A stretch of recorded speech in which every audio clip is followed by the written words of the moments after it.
Hello student, Hindi target classes में आपका स्वागत है।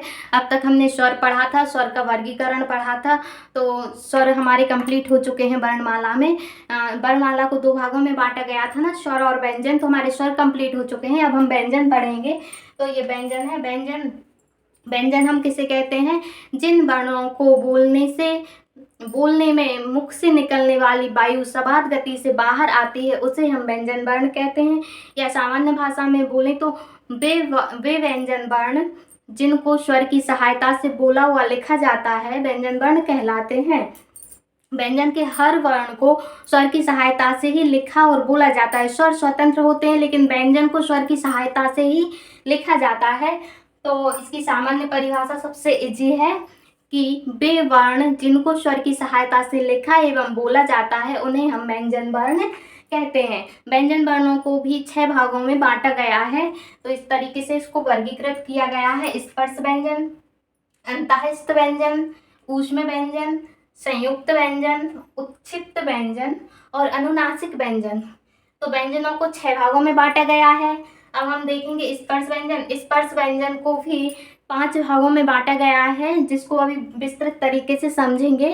अभी स्पर्श व्यंजन की संख्या 25 है। इस तरीके से मैंने इसको वर्गीकृत कर दिया है। ये स्पर्श व्यंजन है। स्पर्श व्यंजन की संख्या 25 होती है। स्पर्श व्यंजन को वर्गीय व्यंजन भी कहते हैं। वर्गीय व्यंजन क्यों कहते हैं? क्योंकि इनको 5 भागों में बांटा गया है। तो इनको हम वर्गीय व्यंजन भी कहते हैं। इनका दूसरा नाम वर्गीय व्यंजन भी है। ये क्वेश्चन बन सकता है कि स्पर्श व्यंजन को वर्गीय व्यंजन भी कहते हैं। व्यंजन भी कहते हैं। तो वर्गीय व्यंजन, प्रत्येक वर्ग का वर्गीकरण वर्ग के पहले वर्ण के आधार पर ही किया गया है। तो हम देखते हैं कि ये क्या है। ये का वर्ग है। का वर्ग के अंतर्गत ये वर्ण आते हैं। तो 5 भागों में इस तरीके से ये सारे क्या हैं? ये सारे स्पर्श व्यंजन हैं। इनकी संख्या 25 कैसे हैं? चलो काउंट कर लेते हैं। 1 2 3 4 5 6 7 8 9 10 11 12 13 14 15 16 17 18 19 20 21 22 23 24 25। इस तरीके से ये 25 है। तो ये 25 है स्पर्श व्यंजनों की संख्या। अब का वर्ग के अंतर्गत ये वर्ण आते हैं। का वर्ग के अंतर्गत आते हैं ये 5 वर्ण: का, खा, गा, घा, या। तो ये चा वर्ग के अंतर्गत आते हैं ये 5 वर्ण। तो इस तरीके से हर वर्ग के वर्ण को 5 भागों में बांटा गया है।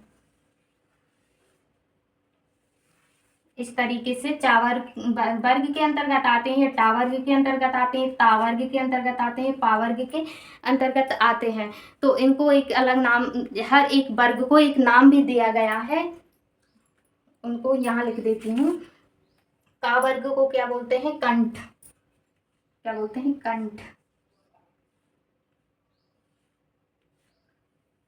का वर्ग को कंठ, का से ही याद रख सकते हैं। का वर्ग को कंठ। फिर यहाँ तालु। क्यों है ये नाम, उसको भी बताऊंगी विवरण से। ये कंठ, तालु। फिर मूर्धन्य। टा वर्ग को मूर्धन्य बोलते हैं।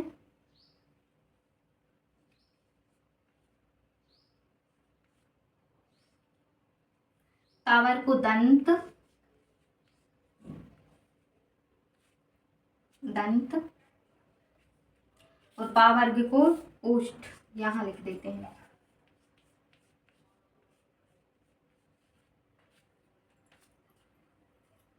पा वर्ग को ओष्ठ बोलते हैं। और ये कैसे बोलते हैं, कैसे नाम पड़ा इनका देख लेते हैं। कंठ। कंठ मतलब हमारे कंठ से इन वर्णों को बोला जाता है। का, खा, गा, घा, या। यहाँ कंठ से आवाज आ रही, आप बोल कर देख सकते हैं। का, खा, पीछे साइड से ही आवाज आ रही। का, खा, गा, घा, या। तो ये कंठ से बोले जाने वाले हैं, इसलिए इन वर्णों को कंठ, इन वर्णों का नाम कंठ से पड़ा है। कंठ के का वर्ग में आते हैं। अब तालु। तालु कौन से, तालु के अंतर्गत कौन से वर्ण आते हैं? ये वर्ण आते हैं। इनको तालु, क्योंकि जीभ, हमारी जीभ तल को स्पर्श करती है। जब हम ये वर्ण बोलते हैं चा, आप बोल कर देख सकते हैं। चा, छा, ये जीभ है जो नीचे टच हो रही है तालु में, तो इस तरीके से ये सारे वर्ण जब हम बोलेंगे तो हमारी जीभ तालु में टच होगी, तो इसलिए इसको तालु बोला जाता है।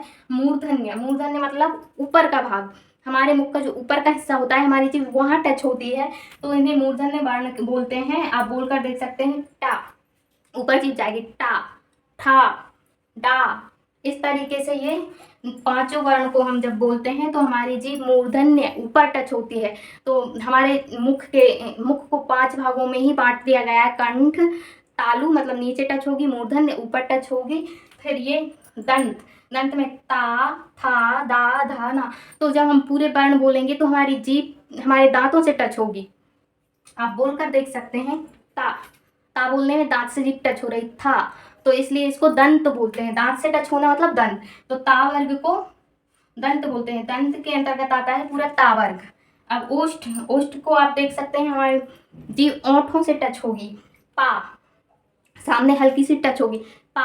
ओंठों द्वारा जो वर्ण बोले जाते हैं, हमारे ओंठ एक दूसरे से टच हो रहे हैं, हल्की सी जीभ टच हो रही है, तो जो ओंठों के द्वारा वर्ण बोले जाते हैं उन्हें ओष्ठ वर्ण बोलते हैं। ओष्ठ वर्ग के, ये पा वर्ग के अंतर्गत ओष्ठ वर्ण आते हैं, जैसे पा, फा, बा। हमारे ओंठों द्वारा बोला जा रहा है, जीभ का हल्का सा रोल है लेकिन हमारे ओंठों द्वारा बोला जा रहा है, इसलिए इसे ओष्ठ बोलते हैं। तो इस तरीके से स्पर्श व्यंजन को स्पर्श व्यंजन को 5 वर्गों में बांटा गया है। इसे वर्गीय व्यंजन भी कहते हैं। इसकी संख्या 25 है। ये बार बार एग्जामिनर पूछता है और ये इनके बारे में पूछता है कि कंठ के अंतर्गत कौन कौन से वर्ण आते हैं, का वर्ग कौन सा है, तालु के अंतर्गत कौन कौन से वर्ण आते हैं। आपको ये बीच में से कोई भी वर्ण उठा के दे दिया जाएगा, अब बताइए कि ये कौन सा वर्ण है, मूर्धन्य है, दंत है, ओष्ठ है कि कंठ, तालु है, कौन सा है। इस तरीके से इसको अच्छे से डीप में जाकर पढ़ना होगा।